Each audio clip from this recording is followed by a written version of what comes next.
रामांगम में भाग लेने के लिए अगर एक भी योद्धा वल्लभराज से जा रहा है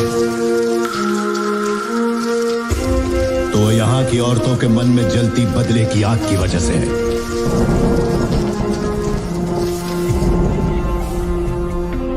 ऐसी ही वीरांगनाओं की कोख से मैंने और तुमने जन्म लिया है।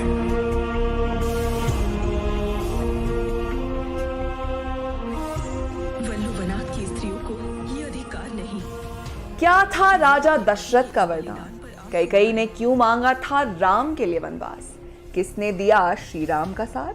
हेलो दोस्तों, मैं हूं स्प्रिया, मैं हूं आज के लिए आपकी होस्ट और दोस्त, और आज खबर लेकर आई हूं फिल्म आदि पुरुष के बारे में। अयोध्या में राजा दशरथ के सबसे बड़े बेटे श्री राम के राज्य अभिषेक की तैयारियां चल रही थी। तभी उनकी सौतेली मां कैकेयी अपने बेटे भरत को अयोध्या का राजा बनाने का षड्यंत्र रचती हैं। कैकेयी की दासी मंत्रा उनसे कहती है कि रानी, राजा दशरथ तो अपने सबसे बड़े पुत्र को राजा बनाने में इतने उतावले हो रहे हैं कि जैसे उन्हें गद्दी पर बैठा देख ही उन्हें शांति मिलेगी। लेकिन अगर राम गद्दी पर बैठ गया तो आपके पुत्र भरत का क्या होगा? एक बार अयोध्या की गद्दी राम ने संभाल ली तो उन्हीं के पुत्र हमेशा इस गद्दी के रक्षक बन जाएंगे, और आपके पुत्र को क्या मिलेगा? आपको इस विषय में सोचकर चिंता नहीं होती। जिसके बाद कैकेयी उदास होकर कोप भवन में चली जाती है। राजा दशरथ को जब पता चलता है कि रानी कैकेयी किसी से नहीं मिल रही है तो वो उनके पास कोप भवन में जाते हैं और पूछते हैं कि रानी, आप यहाँ क्यों बैठी हैं? पूरे नगर में उत्सव चल रहा है, सभी अयोध्यावासी खुशी से झूम रहे हैं और आप यूं उदास बैठी हैं। बाहर सब अपनी रानी की प्रतीक्षा कर रही हैं, आप उदास क्यों हैं? क्या हमसे कोई भूल हुई है? कुछ तो बोलिए। तभी रानी कैकेयी कहती है कि प्राण प्रिय, आपको याद है कि जब काफी वर्षों पूर्व मैंने आपके जीवन की रक्षा की थी तब आपने मुझे 2 वरदान देने को कहा था, और मैंने भी आपसे उस समय कहा था कि मुझे अभी कुछ नहीं चाहिए, पर समय आने पर मैं आपसे मांग लूंगी, और आपने मुझे वो 2 वरदान देने का वचन दिया था। राजा दशरथ कहते हैं कि तुम्हारे लिए तो हम अपनी जान भी न्यौछावर कर दे रानी, मांगो, तुम्हें क्या मांगना है? तब रानी कैकेयी कहती है कि अयोध्या नरेश, मेरी ये दोनों मांगे आपके लिए मुश्किलों से भरी होने वाली है, लेकिन फिर भी अगर आप अपने वचन का पालन करना चाहते हैं तो सुनिए। मेरी पहली मांग है कि राम की जगह मेरे पुत्र भरत का राज्याभिषेक किया जाए। वो पूरी तरह से अयोध्या की गद्दी को संभालने के लिए सजाया है। उसमें आपके संस्कार है, आपका शौर्य है, वो अयोध्या में हमेशा रोशनी फैलाएगा, और राम भी उससे उतना ही प्रेम करता है।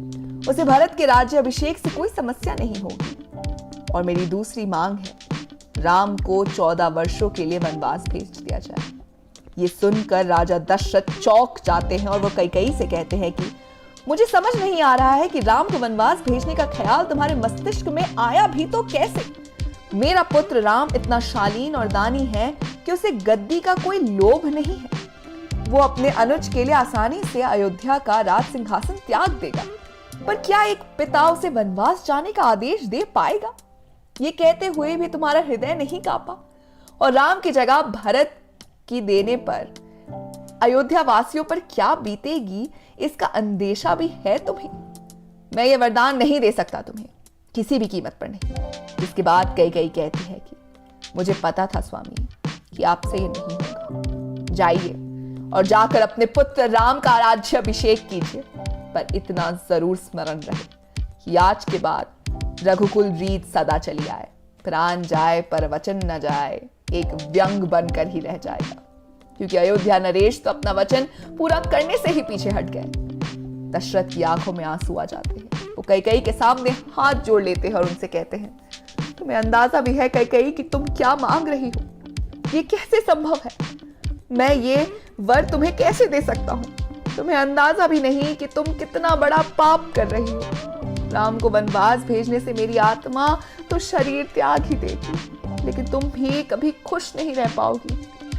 सर्वांश हो जाएगा, सर्वनाश हो जाएगा तुम्हारा, लेकिन ठीक है, मैंने तुम्हें वचन दिया था तो मैं रघुकुल की इस रीत को नहीं तोड़ूंगा। राम वनवास जाएगा और भरत को अयोध्या की राजगद्दी मिल जाएगी। अगर तुम्हारे कपटी मन को इसी से संतुष्टि मिलती है तो यही सही। पिता के इस फैसले पर क्या होगी राम की प्रतिक्रिया, और क्या दशरथ पुत्र से बिछड़ने का गम सह पाएंगे?